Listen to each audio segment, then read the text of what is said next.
International student mobility is booming.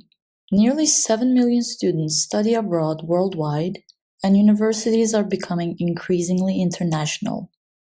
But this raises a key policy question. What happens to local students when classrooms become more international? Do they benefit or fall behind? There are two competing views. On one side exist potential benefits: exposure to diverse perspectives, development of global and intercultural skills, and better career prospects. On the other hand, there are potential concerns: language barriers and communication challenges, cultural differences affecting group work, and pressure on teaching resources and public budgets. Despite strong opinions on both sides, causal evidence has been limited, especially within classrooms.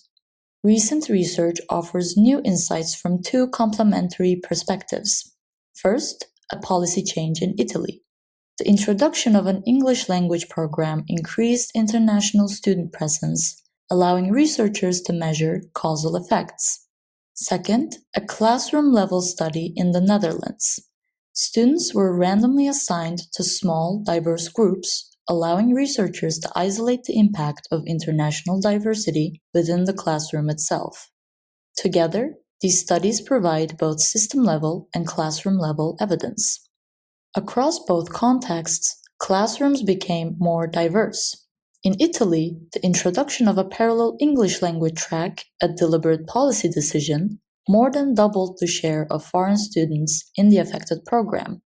This increase in international students is a key channel through which the policy operated. Students interacted more in multicultural settings. In the Dutch study, classrooms included multiple nationalities per group, often interacting in small, discussion-based sessions. Across both studies, the overall picture is positive. Students are more likely to complete their degrees. They often graduate faster, meaning that academic performance can improve with greater classroom diversity. International classrooms can enhance learning through interaction and exposure. However, the effects are not the same for everyone. Some fields benefit more than others. First-year students benefit less than more advanced students. Effects differ by nationality and background. So internationalization works, but context still matters. There are also trade-offs: larger class sizes, changes in teaching staff, slight declines in short-term academic performance such as GPA. The benefits are mainly long-term, but not always immediate. The second study helps explain why these effects occur. Students learn through discussion and problem-solving in diverse groups.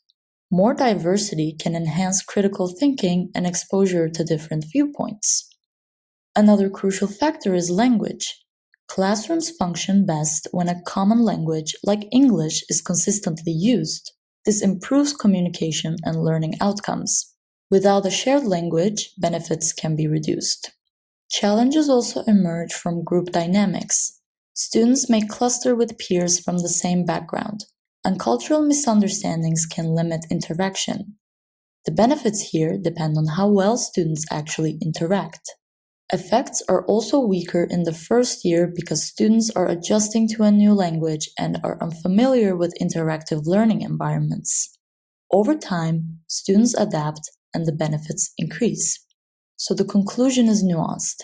Internationalization is not harmful to local students. It often improves outcomes and learning, but its success depends on how it is implemented. To make international classrooms work, universities must ensure strong language support, promote interaction across student groups, and invest in teaching quality and class size management. Diversity alone is not enough. It must be actively supported.